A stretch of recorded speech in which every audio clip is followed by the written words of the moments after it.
Hello there, and welcome. I'm so glad you found your way here tonight.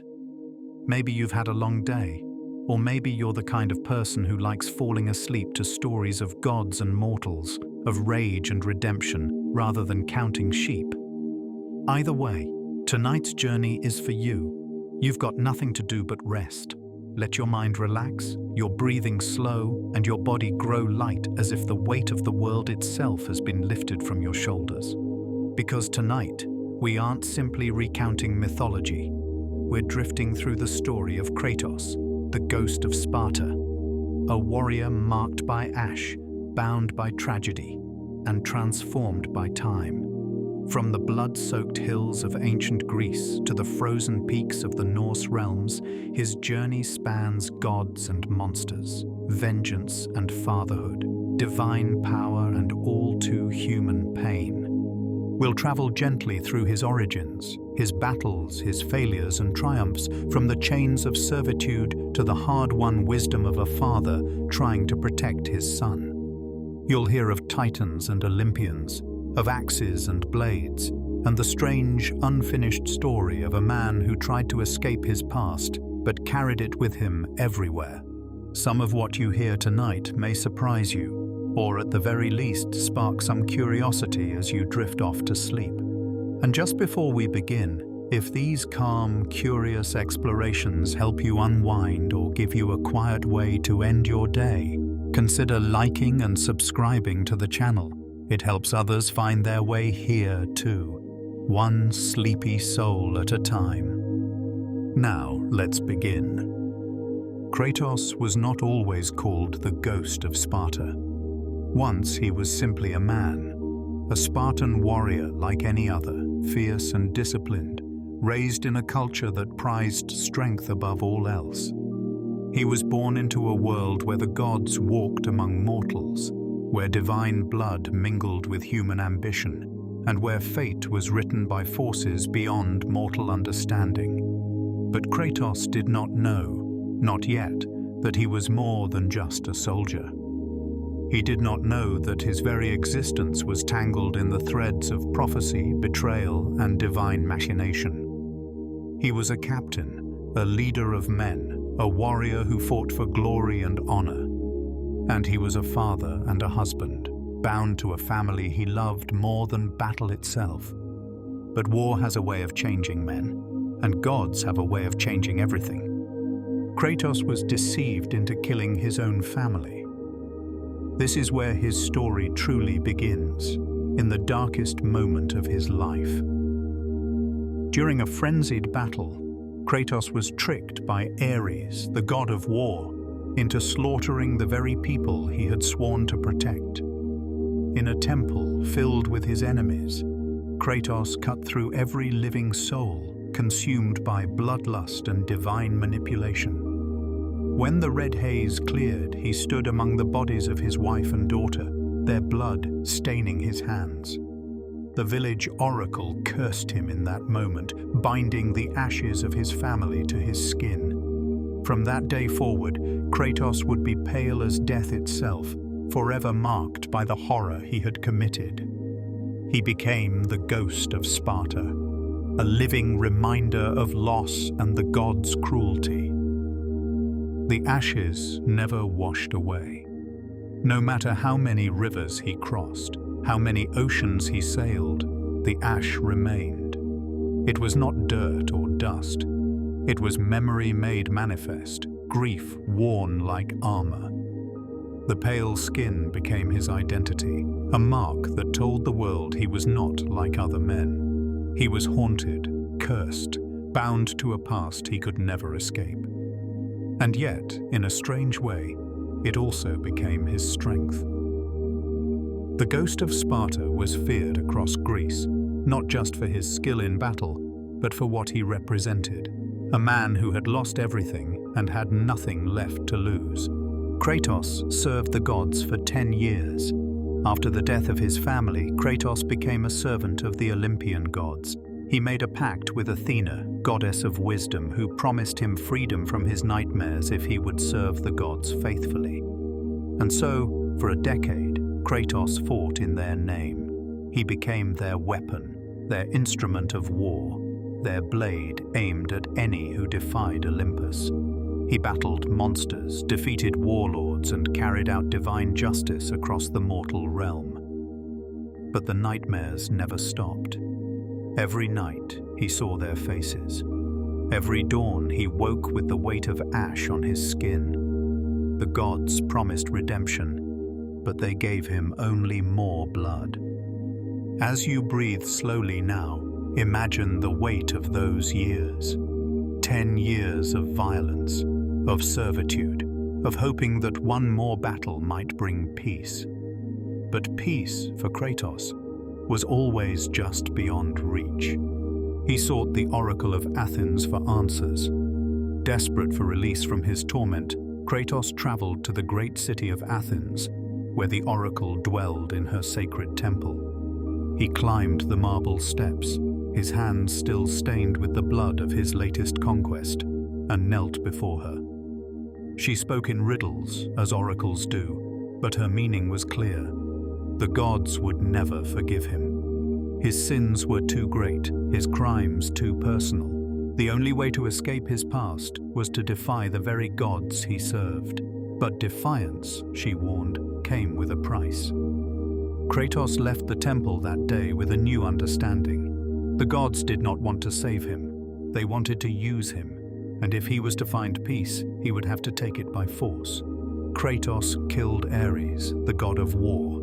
This was the act that changed everything. Ares had grown arrogant, hungry for power, and sought to overthrow Zeus by destroying Athens, the city Athena cherished most. Kratos, still bound in service, was tasked with stopping him. But Ares was no mortal enemy. He was a god, towering and terrible, wielding power that could crack mountains and boil seas. Kratos sought out Pandora's box, an ancient artifact said to contain the power to kill a god. He ventured into the desert of lost souls, climbed the temple on the back of the titan Kronos, and retrieved the box at great cost. With its power coursing through him, Kratos became a giant himself, matching Ares in size and strength. Their battle shook the heavens, and in the end, Kratos drove a blade through the god of war's chest, ending his reign forever. He became the new god of war. As Ares fell, the throne of war stood empty. Athena and the other Olympians, grateful for Kratos' service and wary of his power, offered him Ares' place among the gods. Kratos accepted, not out of ambition, but out of exhaustion. He thought that becoming a god might finally grant him peace, that divinity might erase the nightmares that plagued him. But godhood did not bring peace, it brought isolation. The other gods did not trust him, mortals feared him, and the nightmares, those terrible visions of his family, continued to haunt him. Kratos sat on a throne of war, surrounded by power, and felt more alone than ever before. As the night grows quiet around you, imagine a warrior sitting in a throne room made of gold and marble, staring at hands that have killed gods and finding no comfort in any of it. Kratos was betrayed by Zeus.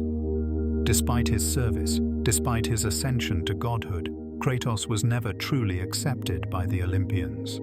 Zeus, king of the gods, feared him. He saw in Kratos the same fire that had once burned in the Titans, the same defiance that threatened divine order. And so Zeus deceived him. Under the pretense of a mission, Zeus lured Kratos into a trap, draining his godly power and killing him with the blade of Olympus. Kratos fell, not in glorious battle but through betrayal. He died not as a god, but as a pawn. And in that moment, as his life faded, Kratos realized the truth. The gods had never cared for him. They had only ever feared him. He crawled out of the underworld. Death for Kratos was not the end. Even in Hades, even in the depths of the underworld where souls are judged and forgotten, Kratos refused to stay. He clawed his way out, climbing the cliffs of Tartarus with nothing but rage and will. The chains of Hades tried to drag him back. The souls of the damned whispered his name, but Kratos climbed, and climbed, and climbed, until impossibly he emerged once more into the light of the living world. He had been betrayed by the gods, killed by Zeus, and cast into death itself. And still he returned, because Kratos did not know how to surrender. He waged war on Olympus itself. With his resurrection came a singular purpose: vengeance. Kratos no longer sought redemption or peace. He sought to destroy the gods who had wronged him, to tear down Olympus stone by stone. He allied himself with the Titans, the ancient enemies of the gods, and together they launched an assault on the heavens. Kratos climbed Mount Olympus not as a servant, but as a conqueror. He killed Poseidon, god of the seas, flooding the world in the process. He slew Hades, lord of the underworld, claiming his soul-rending chains. He confronted Helios, god of the sun, and tore his head from his shoulders, plunging the world into darkness. One by one, the gods fell before him, and with each death, the world itself began to unravel. The world suffered because of Kratos' revenge. As Kratos killed the gods, the natural order collapsed. With Poseidon's death, the seas rose and drowned entire cities. When Helios fell, eternal night descended, and the world froze in shadow. The death of Hades released the souls of the damned, who wandered the earth as wraiths. Kratos did not care. His rage was all-consuming, his grief too deep to consider the cost. He had lost everything, and now the world would lose everything too. The mortals who once prayed to him now cursed his name. The land itself became a wasteland, a reflection of the emptiness inside him. Kratos had become what he hated most, a god who brought only suffering. As you drift now, imagine the weight of that. Imagine a man so consumed by pain that he sets the world on fire just to feel something other than emptiness.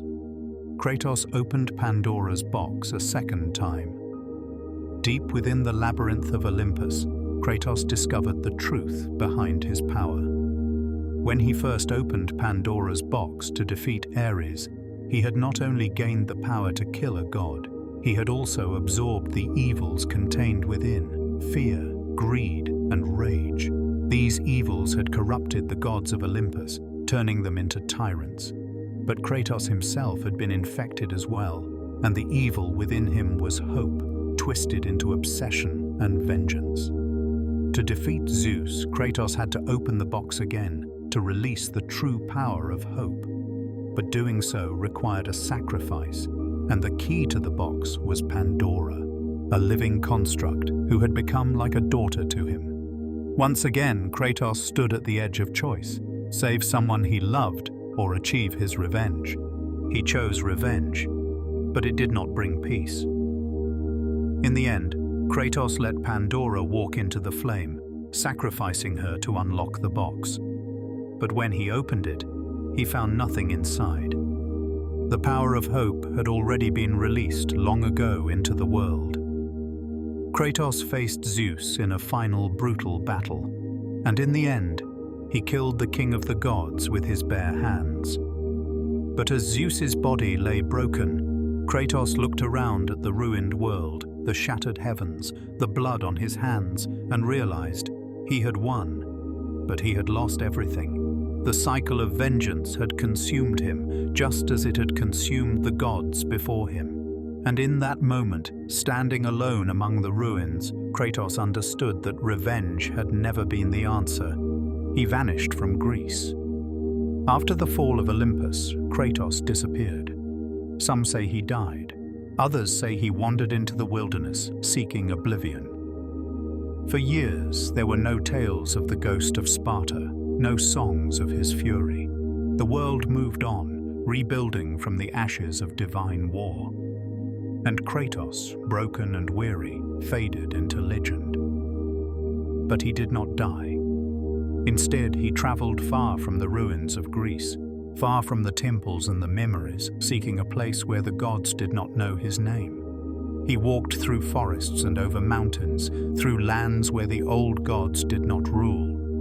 And eventually he came to the frozen north, to a realm of snow and stone where different gods watched from distant halls. He found a new life in the Norse lands. In this new world, Kratos tried to become someone else. He took a new name, or at least he stopped using the old one. He built a cabin deep in the woods, far from villages and travelers. He learned to hunt, to chop wood, to live quietly. And most importantly, he fell in love. Her name was Faye, a woman of the forest, strong and kind, with secrets of her own. She saw past the scars, past the ash-white skin, and loved him not for what he had been, but for what he was trying to become. Together, they built a life, a small, quiet life, and in time, they had a son. His son's name was Atreus. The boy was born into peace, raised in the woods far from gods and monsters. He was curious, thoughtful and gentle, everything Kratos had never been. Faye taught him to read the runes carved in the trees, to speak to the spirits of the forest, and to respect the balance of the world. Kratos taught him to hunt, to survive, and to be strong. But Kratos kept secrets from the boy. He did not tell him about Greece, about the gods he had killed, about the rage that still simmered beneath his skin. He wanted Atreus to grow up free from that burden, free from the weight of divine blood and ancient grudges. For a time it seemed possible. For a time they were just a family, but Faye died. And with her death, everything changed. She had been the heart of their small family, the bridge between Kratos' violent past and the peaceful life they had built. When she passed, she left behind only one request: that her ashes be scattered from the highest peak in all the realms. Kratos and Atreus prepared for the journey, knowing it would be long and dangerous. But what Kratos did not yet understand was that Faye had set them on this path for a reason. She had known what was coming. She had known that the gods of this land would come for them, and she had prepared them both, in her own way, for the trials ahead. Kratos tried to be a better father.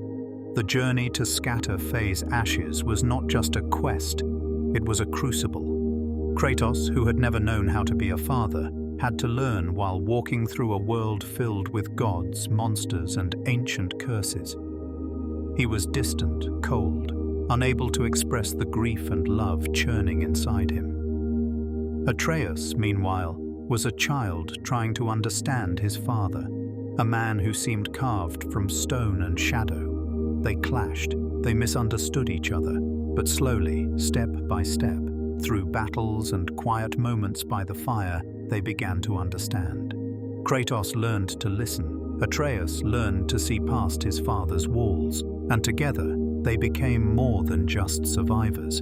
They became family. As you rest now, imagine the softness of that. A warrior learning to speak gently.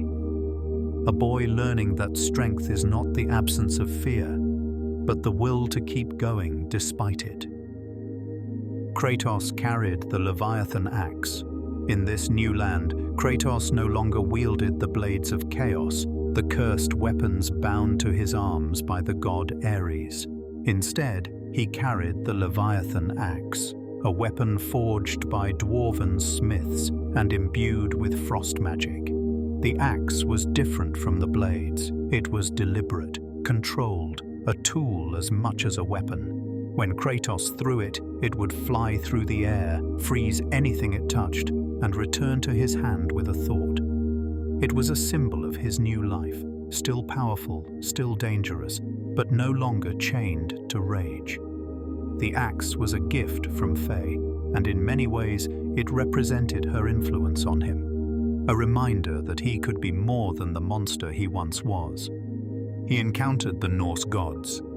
The lands Kratos now traveled were ruled by the Aesir, the Norse pantheon led by Odin, the All-Father, and his son Thor, the god of thunder. These gods were different from the Olympians. They were warriors, yes, but they were also schemers. weavers of fate, obsessed with prophecy and the end of all things, Ragnarok. Kratos wanted nothing to do with them. He had spent a lifetime killing gods, and he had no desire to start again. But the gods, it seemed, had heard of him. Word of a foreign god walking their lands had reached Asgard, and Odin, ever cautious, sent emissaries to investigate. The first to arrive was Baldur, Odin's son, a god cursed with invulnerability and an insatiable need to feel anything at all. Baldur attacked Kratos without warning. The fight began at the doorstep of Kratos' home, sudden and brutal. Baldur was convinced that Kratos was someone else, someone important to Odin's plans. But Kratos, ever the warrior, met him blow for blow. Trees shattered, the earth cracked. They fought with a ferocity that shook the forest, two gods locked in combat, neither able to land a killing blow. Baldur could not be harmed by any means, his body impervious to pain and injury, a curse placed upon him by his mother, Freya. And Kratos, though no longer a god in the Greek sense, still carried the strength of his divine heritage. The fight ended in a draw, but it set the stage for everything that followed. The gods of Asgard now knew Kratos was here, and they would not leave him in peace. Kratos revealed the Blades of Chaos to his son. For years, Kratos had kept the Blades of Chaos hidden, buried beneath the floorboards of his cabin, wrapped in cloth like a shameful secret. These were the weapons that Ares had seared to his flesh, the chains that marked him as a servant of the god of war. They were stained with the blood of his family, cursed with the weight of his past. Kratos had vowed never to use them again. But when Atreus fell gravely ill, poisoned by the revelation of his own divine nature, Kratos had no choice. To save his son, he had to descend into Helheim, the Norse realm of the dead, a place so cold that only the fires of the Blades of Chaos could light the way. And so, reluctantly, painfully, Kratos unearthed the blades, wrapped the chains around his arms once more, and felt the weight of his past return. Atreus learned he was a god. The boy had always felt different, weaker than his father, struggling to keep up. But as the journey progressed, strange things began to happen. Atreus could understand languages he had never learned. He could hear the thoughts of spirits, and when he became angry, the very air around him seemed to tremble. Kratos finally told him the truth. Atreus was not just a boy, he was a god born of two divine bloodlines, Greek and Norse. His mother, Faye, had been a giant, one of the Jotnar, the ancient enemies of the Aesir, and Kratos, of course, was the son of Zeus. Atreus carried the blood of two pantheons, two worlds, two legacies of power and tragedy. The revelation shook him.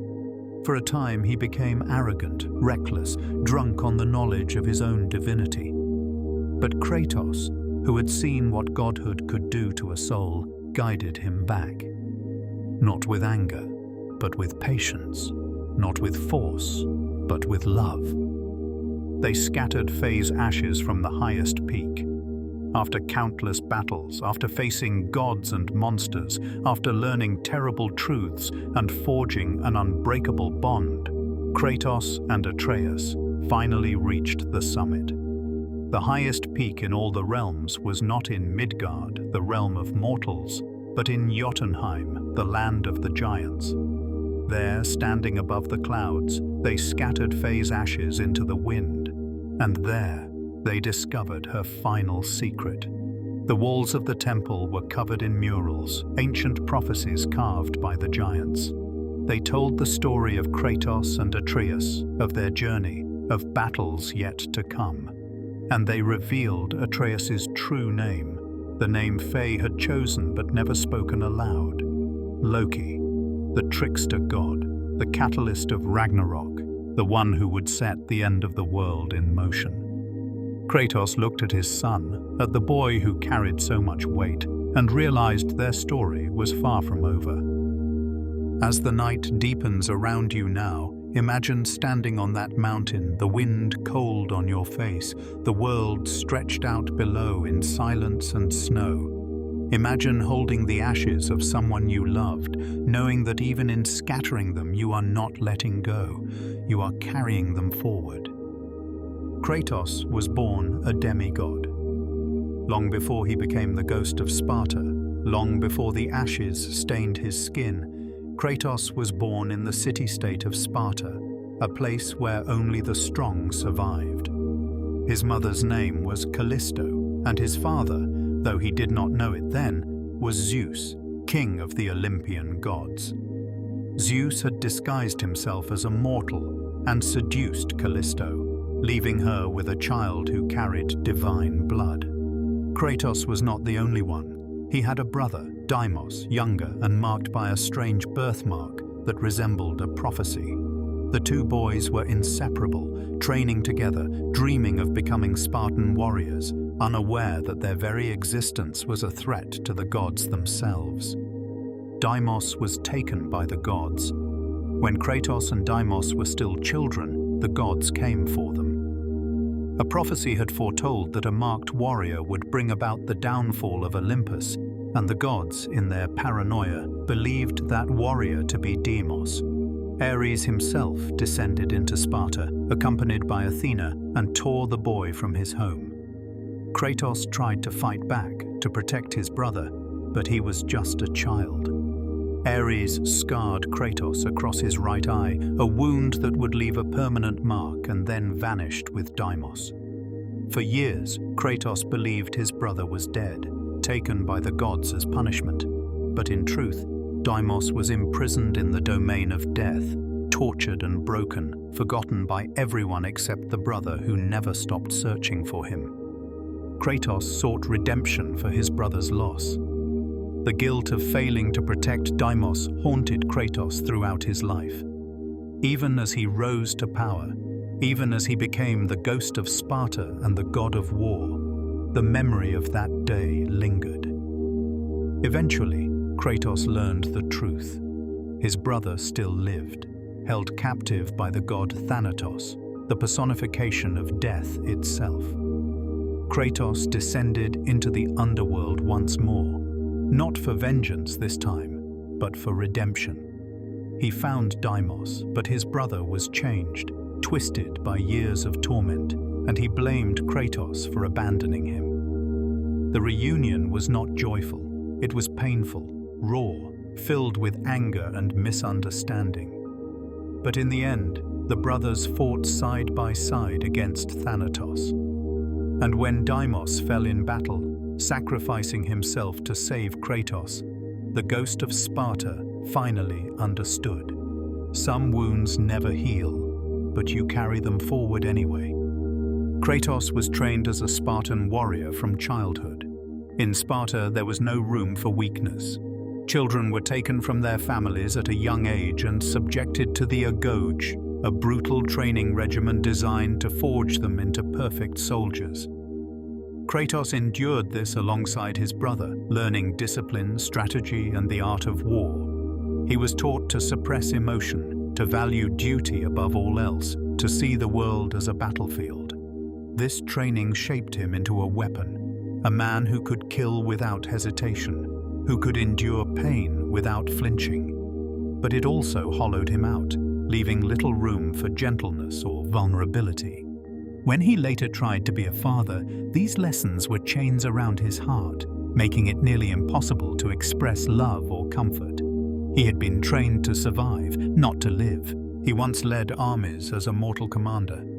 Before he became entangled with the gods, Kratos was already a legend among mortals. He commanded the Spartan army with ruthless efficiency, leading them to victory after victory. His strategies were bold, his presence on the battlefield terrifying. Soldiers followed him not out of love, but out of fear and respect. He was merciless to his enemies and unforgiving to those who showed weakness. In many ways, Kratos was the ideal Spartan, a warrior without doubt, a leader without compassion. But this reputation, built on bloodshed and conquest, would later become a prison. He was defined by violence, and when he tried to step away from it, the world would not let him. Kratos once begged Ares to save him. This moment defined everything. During a desperate battle against a barbarian horde, Kratos and his men were surrounded, outnumbered, and on the brink of annihilation. In that moment, faced with his own mortality, Kratos did something he had never done before. He prayed. He called out to Ares, god of war, and offered anything in exchange for victory. Anything. Ares answered. He appeared in a storm of fire and fury, granted Kratos immense power, and bonded the blades of chaos to his arms with searing chains. Kratos slaughtered the barbarians, but in that moment he became a servant. He had sold himself to a god, and the price, though he did not yet know it, would be everything he loved. The blades of chaos were fused to his skin. The chains that bound the blades to Kratos' forearms were not just physical restraints. They were divine, unbreakable, seared into his flesh by Ares himself. No matter how far he ran, no matter how hard he tried to rid himself of them, the blades remained. They were a constant reminder of his servitude, of the moment he chose power over principle. Even when he became the god of war, even when he wielded other weapons like the Leviathan axe, the blades of chaos were always there, coiled like serpents beneath his cabin floor, waiting. They represented his greatest shame and his greatest strength, a paradox he could never fully escape. As your breathing slows now, as your body sinks deeper into rest, imagine the weight of chains you cannot remove. Imagine carrying a past you cannot bury, no matter how far you run or how much you try to change. Kratos destroyed the Colossus of Rhodes. After becoming the god of war, Kratos sought to prove his dominance. He led the Spartan army in an assault on the city of Rhodes, a bold and bloody campaign. But Zeus, fearing Kratos' growing power, intervened. He sent a vision to the Colossus of Rhodes, a massive bronze statue, and brought it to life. The towering construct rampaged through the city, and Kratos, ever the warrior, confronted it. The battle was immense, shaking the foundations of the city. Kratos climbed the Colossus, tearing through its metal frame, and eventually toppled it. But the victory was hollow. In the chaos, Zeus appeared in disguise and convinced Kratos to pour his godly power into the blade of Olympus to defeat the Colossus. Weakened and vulnerable, Kratos was betrayed and killed. His triumph became his downfall. He wielded the blade of Olympus. The blade of Olympus was no ordinary weapon. It was forged by Zeus during the Great War against the Titans, imbued with the power to kill immortals. When Kratos poured his divine essence into the blade, it became even more formidable, capable of slaying gods and titans alike. But in doing so, Kratos lost his godhood, becoming mortal once more. Later, when he returned from the underworld, Kratos reclaimed the blade and used it to wage his war on Olympus. It was a symbol of divine authority, a weapon of absolute power, and in Kratos' hands, it became an instrument of destruction. Every swing cut through the fabric of the divine order, carving a path toward vengeance. Kratos killed his own father. The final confrontation between Kratos and Zeus was more than just a battle between god and demigod. It was a reckoning between father and son. Zeus had betrayed Kratos, tried to kill him, and manipulated him for years. But even as Kratos drove his fists into Zeus's face again and again, there was something more than rage in his eyes. There was grief. There was the pain of a son who had been abandoned, used, and cast aside. Zeus had never acknowledged Kratos as his child, never offered him love or guidance, only fear and suspicion. And so, in the ruins of Olympus, with the world crumbling around them, Kratos beat his father to death with his bare hands. It was brutal. It was tragic. and it was the culmination of a cycle of violence that had plagued the gods for generations. The death of Zeus unleashed chaos upon the world. When Zeus fell, the sky itself seemed to crack. His death released a wave of destruction that swept across Greece. Storms raged, mountains crumbled. The fabric of reality held together by the king of the gods began to unravel. The other gods, those few who still lived, could do nothing to stop it. The world of mortals was plunged into darkness and despair. Kratos had won his revenge, but the cost was apocalyptic. He stood alone in the ruins, surrounded by the bodies of gods he had slain, and realized that his vengeance had destroyed not just Olympus, but the world itself. Kratos tried to end his own life. In the aftermath of his war on Olympus, Kratos stood on a cliff overlooking the ruins of Greece. He had killed the gods. He had avenged his family. But he felt no peace, no satisfaction, only emptiness. The nightmares had not stopped. The guilt had not faded, and the world he had destroyed could not be rebuilt. In that moment, believing there was nothing left for him, Kratos drove the blade of Olympus through his own chest, spilling the last remnants of his godly power, the power of hope, into the world. He fell from the cliff, disappearing into the mist below. But when others came to find his body, there was none. Kratos had vanished, leaving only blood and the faintest trace of a trail leading away from Greece. He became a wanderer without a home. For years after leaving Greece, Kratos drifted. He traveled through lands where the old gods held no power, where his name meant nothing, where he could try to forget. He lived as a nomad, avoiding people, avoiding conflict, avoiding anything that might remind him of who he had been. He sought solitude in the wilderness, believing that if he could just disappear, if he could just become no one, the past would stop chasing him. But the past does not forget. It follows like a shadow, like ash that never washes away. And no matter how far he walked, Kratos could never fully escape the Ghost of Sparta. As you drift now, as the edges of consciousness soften, imagine walking alone through endless forests, snow falling gently, the world quiet and still. Imagine trying to become no one, and yet knowing that you will always be someone. That the weight you carry is yours alone. Kratos met Faye in the woods. In the northern lands, far from the ruins of Greece, Kratos encountered a woman unlike any he had known. Her name was Faye, though he would later learn she had other names, other identities. She was strong, capable, and unafraid of him. She saw the scars, the ash-white skin, the barely contained rage, and did not flinch. Instead, she challenged him. She made him laugh, something he had not done in decades. She spoke of balance, of cycles, of the importance of living with purpose rather than just surviving. Faye was a warrior in her own right, and she understood loss and pain, but she also understood hope. Slowly, cautiously, Kratos allowed himself to care again. And in time, he realized he had found something he thought he had lost forever, a reason to live. Faye was secretly a giant. Faye's true identity was one of the most carefully guarded secrets in the 9 realms.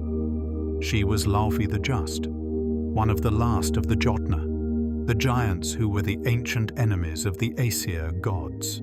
The giants possessed great knowledge, foresight, and wisdom, and Odin had waged a genocidal war against them to protect his own power. Faye had been in hiding for years, living quietly among mortals, waiting for the right moment to set prophecy in motion. When she met Kratos, she knew exactly who he was: a god-killer, a warrior marked by fate, a man with the strength to challenge Odin himself.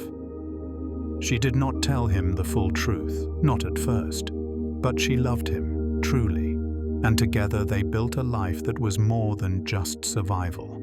It was a life with purpose. She carved protective runes around their home. Faye was not just a warrior, she was a master of ancient magic. She inscribed runes throughout their forest, invisible to most but powerful enough to hide their home from the gaze of Odin and his ravens. These runes were wards, protections, and blessings woven into the very fabric of the land. They kept the gods from finding them, kept the world at bay, and gave Kratos and Atreus a few precious years of peace. But Faye knew these protections would not last forever. She knew that when she died, the runes would fade and the gods would come. She prepared her family as best she could, leaving behind clues, lessons, and a path forward. Everything she did was intentional, every choice a gift. She knew the future before it happened. The giants possessed a unique gift, the ability to see possible futures, to glimpse the threads of fate woven by the Norns. Faye had seen visions of what was to come. She knew that Kratos and Atreus would embark on a great journey. She knew that they would face gods, monsters, and impossible choices. She even knew to some extent how their story might end. But she did not tell Kratos everything. She gave him only what he needed, trusting that he would find his own way. She believed in him, believed that despite his past, he could be the father Atreus needed, and she believed that together they could change fate itself. Atreus means fearless in one interpretation. When Faye and Kratos named their son, they chose the name Atreus carefully. In some interpretations, the name means fearless, a quality both parents hoped their son would embody. But names carry weight, and in the world of gods and prophecy, a name can shape destiny. Faye knew this. She also gave Atreus another name, one she kept secret even from Kratos, a name that would echo through the 9 realms and strike fear into the hearts of gods. Loki. This was the name the giants had foreseen, the name written in prophecy. But Faye wanted her son to grow up free from that burden, to discover his own identity before the weight of fate came crashing down. So she called him Atreus, and for a time he was just a boy. Kratos taught Atreus to hunt and survive. In the quiet years they spent together in the woods, Kratos trained his son in the skills he would need to survive in a harsh world. He taught him how to track deer through the snow, how to draw a bowstring, how to read the signs of the forest. These lessons were practical, but they were also Kratos' way of connecting with his son. Words did not come easily to him. Affection felt foreign. But in the hunt, in the shared silence of waiting for prey, in the satisfaction of a clean kill, Kratos could show Atreus that he cared.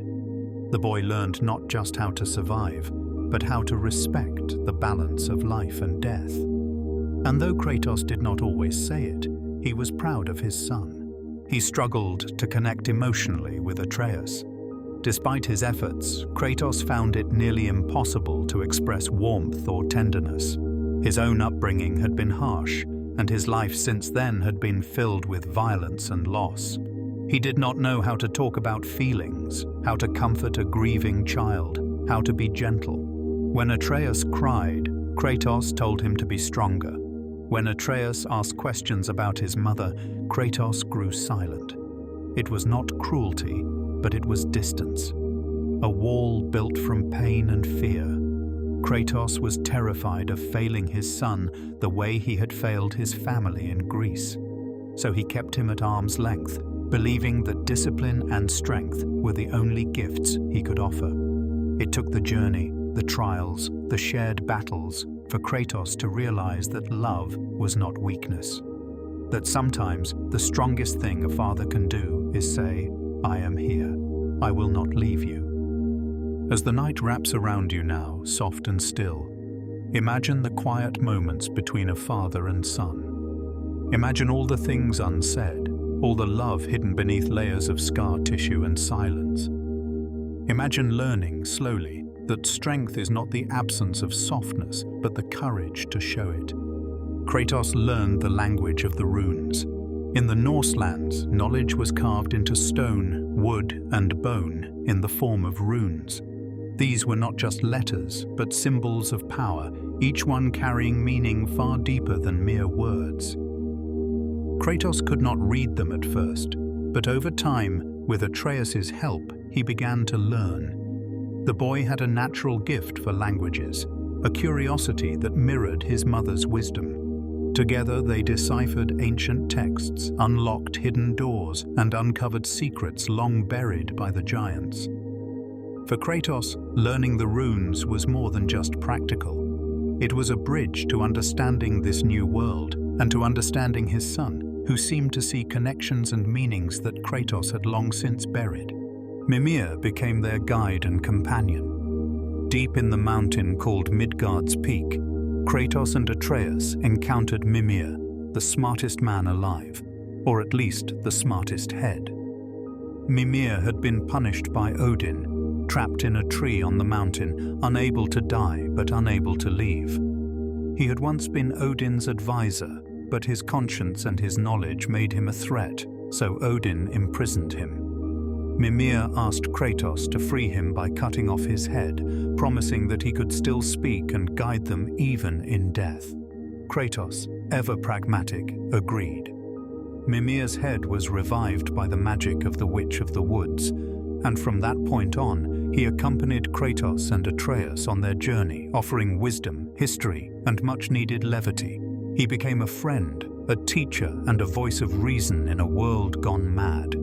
The Witch of the Woods was Freya, the mysterious woman who lived in the forest, who helped Kratos and Atreus on their journey, was none other than Freya, the Vanir goddess, former queen of the Valkyries, and ex-wife of Odin. She had been banished from Asgard, stripped of her Valkyrie wings, and cursed by Odin so that she could never harm another living being. She lived in exile, practicing magic and healing, trying to find purpose in a life of isolation. Freya and Kratos formed a bond, two broken souls trying to protect what little they had left. She saw in him a kindred spirit, someone who had also lost everything and was trying to rebuild. But there was something she had not told him, something that would later shatter their fragile trust. Baldur, the god who had attacked Kratos, was her son. Freya cursed Baldur to protect him.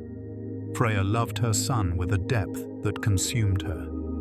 Baldur had been threatened by prophecy, and in her desperation to keep him safe, she cast a spell of invulnerability upon him. No blade could cut him. No fire could burn him, no force in the 9 realms could harm him. But the spell came with a terrible cost. Baldur could feel nothing. No pain, but also no warmth, no taste, no touch.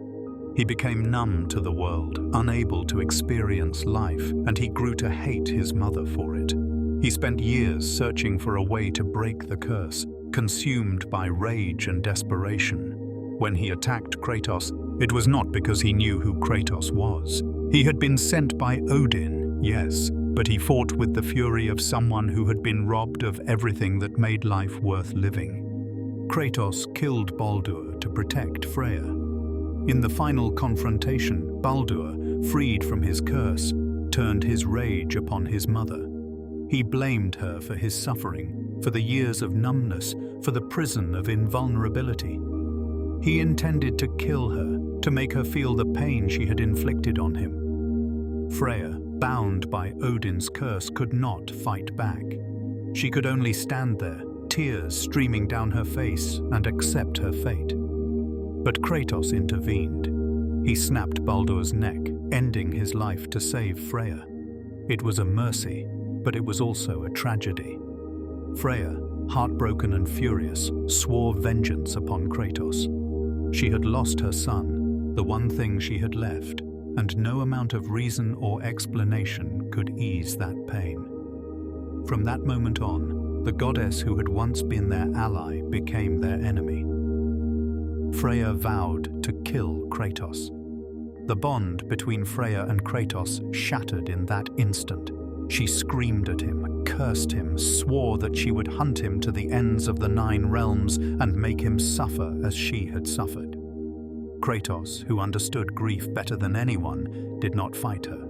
He simply walked away, carrying the weight of one more tragedy, one more broken relationship, one more reminder that even when he tried to do the right thing, pain followed in his wake. Freya's curse prevented her from directly harming him, but she would find other ways. She would rally the creatures of the wild, the spirits of the forest, the old magic of the Vanir. And Kratos knew that one day they would meet again, and it would not be as friends. As you breathe slowly now, as your thoughts begin to soften and blur, imagine the weight of choices made in love and desperation. Imagine saving someone only to become their greatest enemy. Imagine the grief of a mother, the guilt of a father, and the terrible knowledge that sometimes there are no good answers. Kratos and Atreus returned home forever changed. When they finally returned to their cabin after scattering Faye's ashes, everything looked the same, but nothing felt the same. The walls were still standing, the fire still cold in the hearth. But Kratos and Atreus had been transformed by the journey. They had faced gods, learned terrible truths, and forged a bond that could not be broken. Atreus now knew he was Loki, a name that carried prophecy and danger. Kratos now understood that no matter how far he ran, his past would always find him, and the gods would never let him rest. But they also knew something else. They had each other, and that, for now, was enough. The prophecy foretold Ragnarok. In the murals of Jotunheim, the giants had carved visions of the future, and those visions pointed toward Ragnarok, the end of all things. This was not just a battle, but a cosmic event, a culmination of cycles, a reckoning for the gods of Asgard. Odin feared it. Thor prepared for it. And Loki, in the old stories, was destined to play a central role in bringing it about. Atreus, now knowing he was Loki, felt the weight of that destiny. But Kratos, who had spent his entire life defying prophecy, refused to let fate control them. He had killed the fates themselves in Greece, had torn prophecy to shreds with his bare hands, and he would teach his son to do the same. Kratos wanted Atreus to be better than him. More than anything, Kratos wanted his son to avoid the mistakes he had made. He did not want Atreus to become consumed by rage, to let vengeance poison his heart, to kill without thought or mercy. He wanted Atreus to be wise, compassionate, and strong in ways that Kratos had never been. He wanted him to choose his own path, not one written by gods or fate. And so, even as the world around them grew darker, even as threats loomed on every horizon, Kratos focused on one thing: teaching his son how to be better, not stronger, not more powerful, but better, more human, more whole. The journey to come would test them both. As the story continued, as winter deepened into Fimbul winter, the endless winter that heralded Ragnarok, Kratos and Atreus knew that greater trials lay ahead.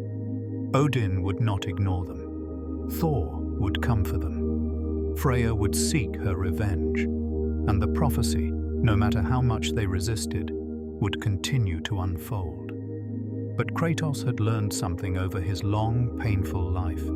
That prophecy was not destiny, that the future was not written in stone, and that even gods could be defied. He had done it before, and he would do it again, not because he believed he could win, but because he refused to stop fighting. Kratos carried the weight of two worlds. In his heart, Kratos bore the memories of Greece and the responsibilities of the Norse realms. He was a Greek god standing in a Norse saga, a warrior from a destroyed pantheon now entangled in the fate of another. He carried the ashes of his past and the hope for his son's future. He was a killer trying to be a father, a god trying to be a man, a monster trying to be gentle. And in that tension, in that struggle, Kratos found something he had never expected: purpose. Not the purpose given to him by gods or fate, but the purpose he chose for himself, to protect his son, to teach him, to be present even when it was hard, even when words failed, even when the world demanded blood. As the quiet deepens around you now, as your body grows heavy and your mind begins to drift, imagine the softness of that choice. Imagine a warrior laying down his weapons, not because he is defeated, but because he has found something worth more than victory. Imagine a father sitting by a fire, listening to his son's voice, and knowing that this, right here, is what it means to live. Kratos never stopped fighting, but he learned when to fight. In his youth, Kratos fought everything: enemies, gods, fate, himself. He swung his blades at the world and demanded that it bend to his will. But in the Norse lands, with Atreus by his side, he learned something new: that not every battle needs to be fought, that not every insult needs to be answered, that sometimes walking away is the bravest thing a warrior can do. He learned to pick his battles, to fight only when it mattered, to protect rather than destroy. This did not make him weak. If anything, it made him more dangerous, because now his violence was no longer reckless. It was controlled, deliberate, purposeful. He had become the warrior he was always meant to be, not one who fights because he has to, but one who fights because he chooses to. Kratos learned to listen to his son. For much of their journey, Kratos treated Atreus as a student, a subordinate, someone to be trained and corrected. But over time, he began to realize that his son had wisdom of his own. Atreus saw the world differently, with curiosity and compassion, with a desire to understand rather than simply survive. He questioned things Kratos took for granted, challenged assumptions, and offered solutions that Kratos would never have considered. Slowly, painfully, Kratos learned to listen. He learned that being a father did not mean having all the answers, but being willing to learn alongside his child. And in those moments of listening, of truly hearing Atreus, Kratos found a kind of peace he had never known. He found a new kind of strength in vulnerability. All his life, Kratos had believed that strength meant never showing weakness, never admitting fear, never allowing others to see the cracks. But in the Norse lands with Atreus, he began to understand that true strength was not about hiding pain, but about carrying it openly. It was about saying, "I am afraid," and continuing anyway. It was about admitting mistakes, apologizing, and trying to do better. It was about letting his son see him not as a perfect warrior, but as a flawed man who was doing his best. This was harder than any battle, more terrifying than any god, but it was also the most important thing Kratos ever did. Atreus struggled with his identity. Knowing he was Loki, a name heavy with expectation and prophecy, weighed on Atreus. He did not want to become the trickster god of myth, the catalyst of Ragnarok, the bringer of chaos, but he also did not want to deny who he was. He struggled to balance the human side he inherited from Kratos' love and Faye's teachings with the divine power that surged through him. He made mistakes, acted out, and tested boundaries. But through it all, Kratos reminded him of one simple truth: you are more than your name. You are more than what others expect. You are you, and that is enough. Kratos came to terms with his past. For years, Kratos had tried to bury his history, to forget the Ghost of Sparta, to pretend that the man he had been no longer existed. But in the Norse lands, surrounded by gods who knew his reputation, he realized that running from the past was impossible. The ashes on his skin would never fade. The memories would never stop. But he could choose how to carry them. He could acknowledge what he had done, accept the weight of it, and still move forward. He could be both the Ghost of Sparta and the father of Atreus. He could be broken and whole at the same time. This realization did not bring peace, but it brought something more valuable: acceptance. As the night cradles you now, as sleep begins to pull you gently under, imagine that acceptance. Imagine the relief of no longer fighting yourself, of no longer pretending to be something you are not. Imagine carrying your scars openly, knowing that they are part of you, but they do not define you. Kratos understood that some wounds never heal. There were nightmares that would never stop. There were memories that would always hurt. Kratos knew this. He had lived with them for decades, and he would carry them until the end. But he also learned that healing was not about erasing the pain. It was about learning to live with it, to move through it, to build a life in spite of it. He would never forget his first family. He would never stop seeing their faces. But he could still love Atreus. He could still fight for a better future. He could still choose every day to keep going.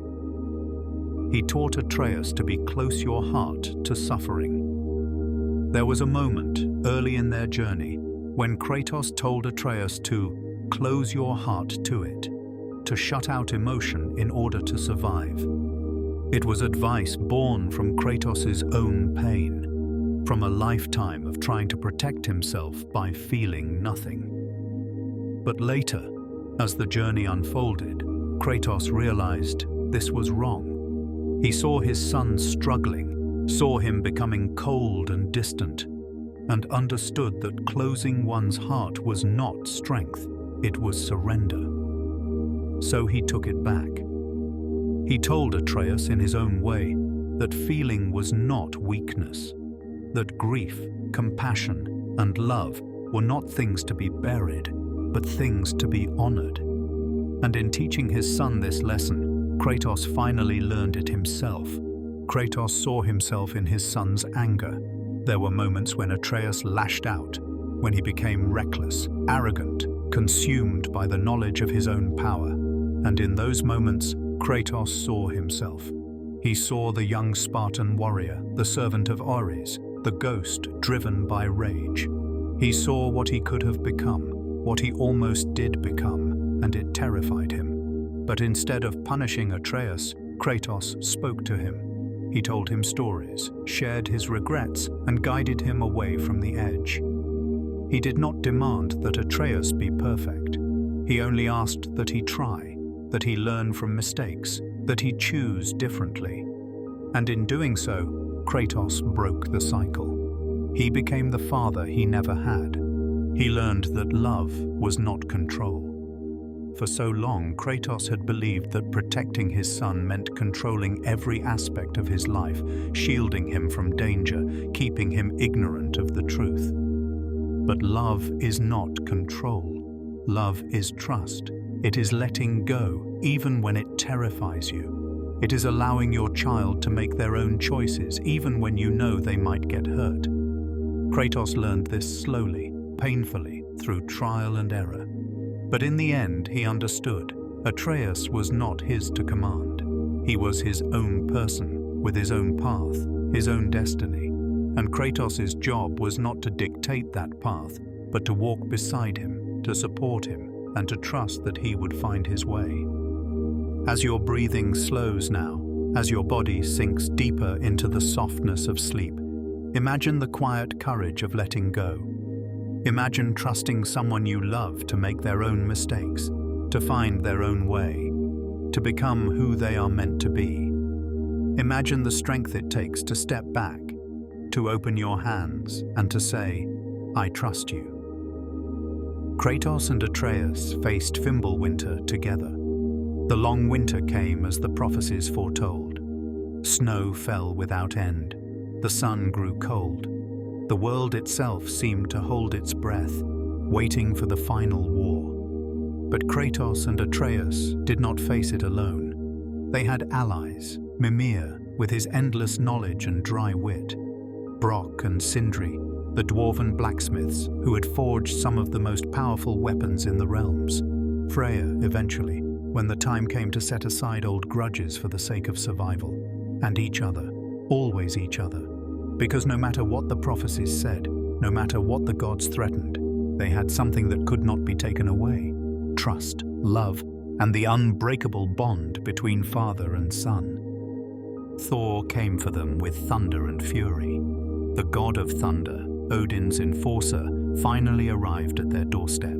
He was massive, brutal, and drowning in his own self-loathing. Thor had killed countless giants, had carried out Odin's cruelest orders, and had become a monster in service to a tyrant.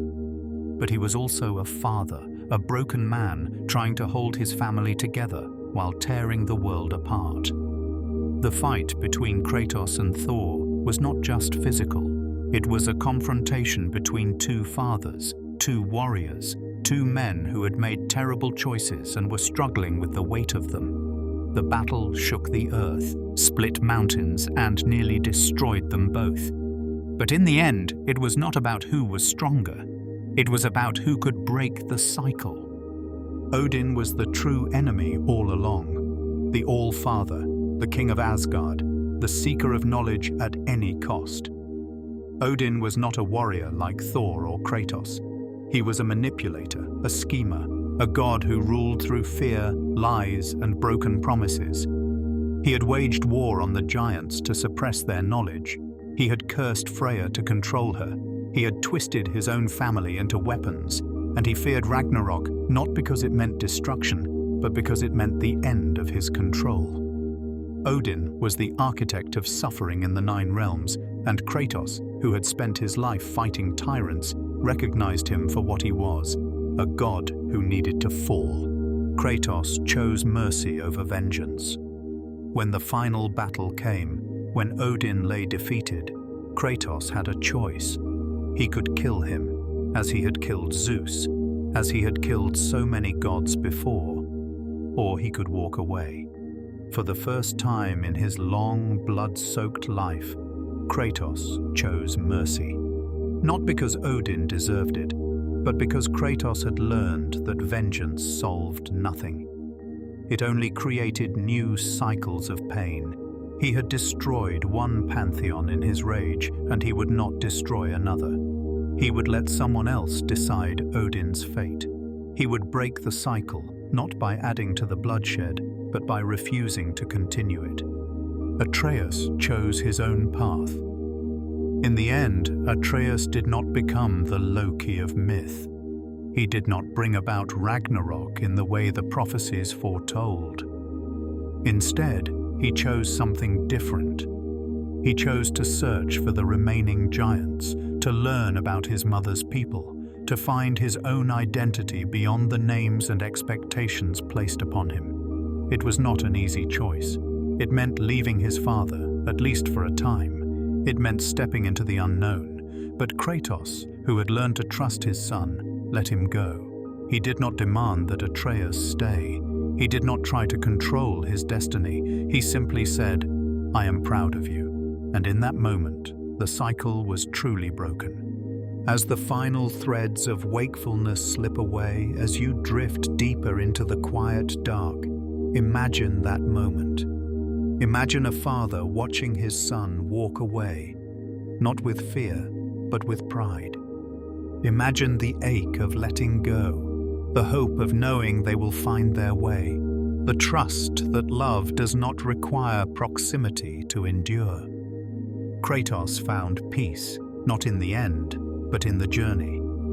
His story did not end with a final battle, with the death of a great enemy, or with the fulfillment of prophecy. It ended, as all good stories do, with a choice to keep living. Kratos did not find redemption in the eyes of the gods. He did not erase his past. He did not become a hero in the traditional sense. But he became something more important. A father, a teacher, a man who learned to carry his pain without letting it define him. He found peace not in silence, but in the quiet moments with his son. Not in the absence of struggle, but in the presence of purpose. The Ghost of Sparta still lived, but he was no longer a ghost. The ash remained on his skin, the scars marked his body, and the memories haunted his dreams. But Kratos was no longer running from them. He was no longer trying to bury them or escape them. He carried them openly, acknowledged them, and moved forward in spite of them. He was both the man he had been and the man he was becoming. He was broken and whole, haunted and hopeful, a warrior and a father. And in that duality, in that acceptance, he found something resembling peace. And so, as you rest tonight, remember that history isn't just written in legends and prophecies. It lives quietly inside the minds of those who dared to change, who fought not just enemies but themselves, who learned that strength is not the absence of pain, but the courage to keep going despite it. The story of Kratos is not just about gods and monsters.